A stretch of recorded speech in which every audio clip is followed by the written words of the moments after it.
If you need to share a folder in Google Drive, this quick tutorial will walk you through the process step by step. Whether you want to share a project folder with your team, send files to a client, or collaborate with classmates, Google Drive makes it easy to control exactly who can view, comment on, or edit your folder. And if this guide helps you, make sure to hit like and subscribe for more simple tutorials just like this.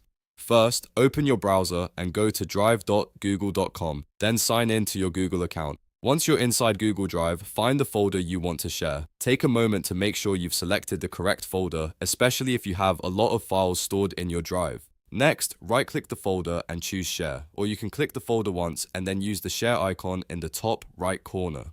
This icon usually looks like a person with a plus sign, and it's the fastest way to open the sharing settings. After that, click Share again if prompted, and you'll see the sharing panel where you can add the people you want to invite.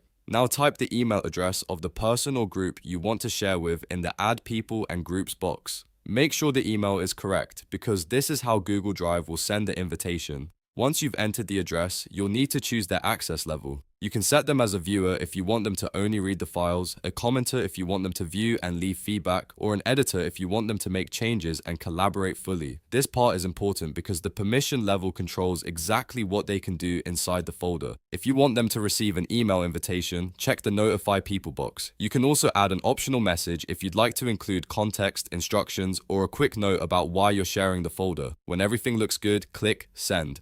Google Drive will then share the folder with the people you selected, and they'll receive access based on the permission level you chose. That's it. Your folder is now shared in Google Drive. It's a simple process, but it's also one of the most useful features if you work with documents, images, videos, or team files on a regular basis. If this video helped, don't forget to like, subscribe, and turn on notifications so you never miss the next tutorial. Thanks for watching, and I'll see you in the next one.